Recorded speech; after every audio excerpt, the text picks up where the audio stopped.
अवधूत चिंतन श्री गुरुदेव दत्त श्री स्वामी समर्थ. नमस्कार, मी रोहिणी. तुम्ही पाहताय महिमा स्वामींचं. माझ्या चॅनलमध्ये तुम्हा सर्वांचे खूप खूप मनापासून स्वागत. स्वामी महाराज तुमच्या सर्व चांगल्या इच्छा पूर्ण करत ही स्वामीचरणी प्रार्थना. चला तर मग आज आपण पाहणार आहोत होळीच्या दिवशी संपूर्ण कुटुंबासाठी म्हणजेच आर्थिक प्रगती, व्यवसायात यश, मुलांची प्रगती यासाठी प्रत्येक राशीनुसार करा हे उपाय. होळी हा हिंदू धर्मातील एक मोठा सण आहे. हिंदू धर्मात या सणाला खूप महत्त्व आहे. हिंदू पंचांगानुसार फाल्गुन महिन्यातील पौर्णिमेला होळी साजरी केली जाते. होळीच्या सणाला रंगांचा सण असेही म्हणतात.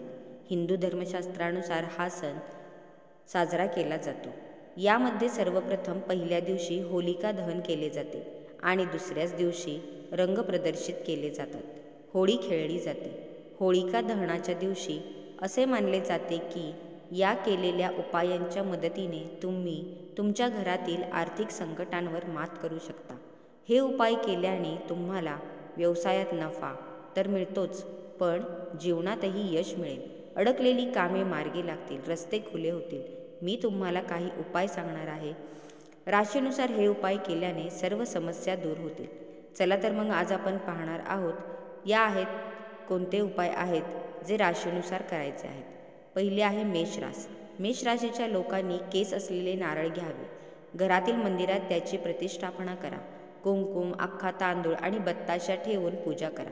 तुमची समस्या सांगताना त्यावर लाल कवल बांधा. होलिका दहनाच्या वेळी तो नारळ होळीच्या आगीत टाका.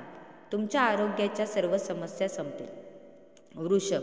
वृषभ राशीच्या लोकांनी गुलाबी कपड्यात 11 सुपारी आणि 5 कवड्या बांधाव्यात. या कपडावर चंदनाचा अत्तर लावा आणि 7 वेळा स्वतःला चोळा. आता होळीच्या आगीत टाका. नोकरीतील सर्व अडचणी दूर होतील. यामुळे वाद आणि समस्या संपतील. मिथुन राशीच्या लोकांनी गणपतीसमोर 27 मखना ठेवाव्यात. शुद्ध तुपाचा दिवा लावावा. चंद्रदेवाची पूजा करा. तुमची इच्छा सांगताना उजव्या हाताने मखना होळीच्या आगीत टाका. नोकरीतील तुमच्या असलेल्या अडचणी संपून जातील. त्यानंतरचे आहे कर्क रास.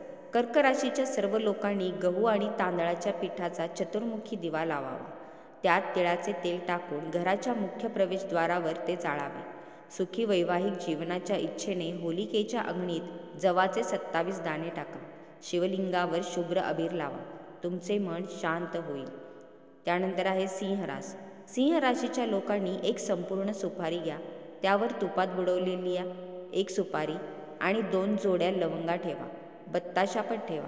सर्व साहित्य डोक्याकडे 7 वेळा फिरवून होळीच्या आगीत टाका. बिघडलेली कामे मार्गी लागतील.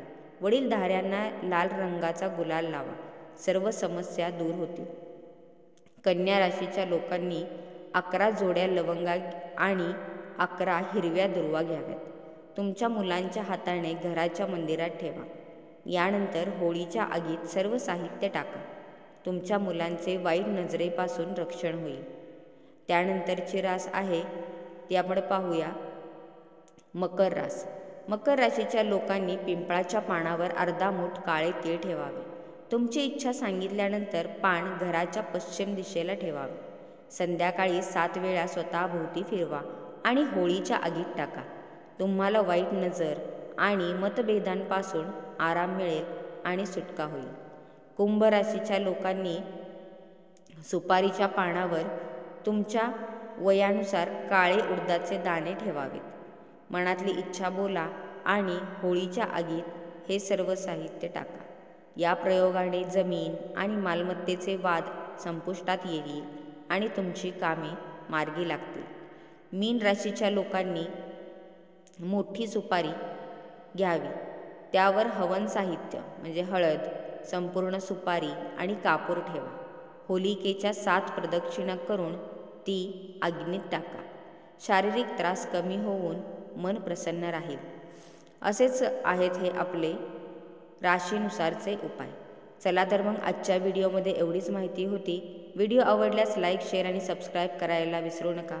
पुन्हा भेटूया एका नव्या व्हिडिओमध्ये एका नव्या विषयासह. तोपर्यंत श्री स्वामी समर्थ. जय जय स्वामी समर्थ. धन्यवाद.